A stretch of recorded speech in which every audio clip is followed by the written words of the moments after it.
बहुत समय पहले की बात है। एक बड़े से नदी के किनारे एक गांव था। उस गांव में 3 नाविक रहते थे, मोहन, सोहन और इंद्रा। तीनों के पास एक एक नावें थीं, लेकिन तीनों के पास बहुत अहंकार था। मोहन कहता कि मेरी नाव बहुत सबसे तेज चलती है, और सोहन कहता कि मेरी नाव सबसे तेज चलती है, और इंद्रा तो अपने में मगन था। वो भी कहता था कि मेरी भी नाव सबसे तेज चलती है। तीनों युवक एक दूसरे से मुकाबला करते रहते हमेशा। नदी में एक दिन बहुत बड़ा तूफान आ गया।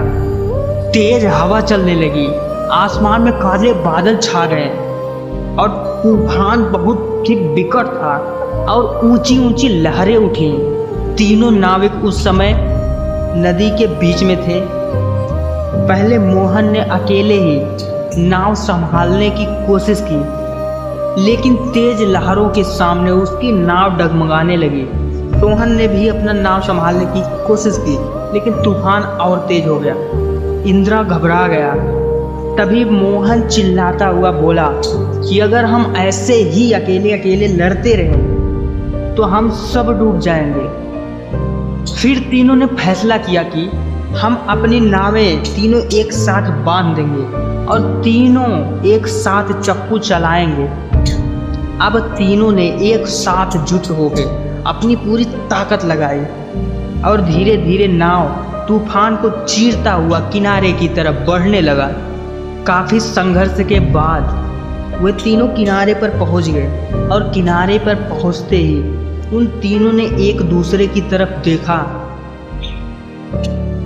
और मोहन ने मुस्कुराते हुए कहा कि आज समझ में आया, ताकत अकेले में नहीं, एकजुट होकर रहने में आती है। उस दिन से तीनों एक साथ रहकर काम करने लगे और गांव के सफल नाविक बने। सीख: जब लोग एक साथ मिलकर काम करते हैं तो बड़ा सा बड़ा तूफान भी उनका कुछ नहीं बिगाड़ सकता। एकता में बल है भाई।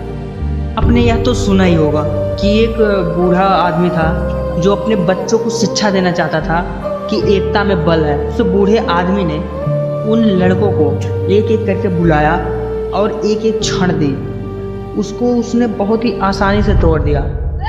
कहा, अरे ये तो बड़ा आसान है, ऐसे तोड़ दिया। लेकिन उसके बाद बूढ़े बुजुर्ग ने एक साथ एक इतना गट्ठर दे दिया, कई सारी लकड़ियाँ एक साथ दे दिया। फिर वो एक एक करके आए और अंदाजे टूटा नहीं। तब उन्हें समझ में आ कि हाँ भाई, एकता में बल है, एकता में बहुत शक्ति होती है भाई। तो इस वीडियो से आपको क्या सीख मिलती है कमेंट में ज़रूर बताइए, और मिलते हैं किसी नेक्स्ट वीडियो के साथ। तब तक के लिए जय हिंद, जय भारत।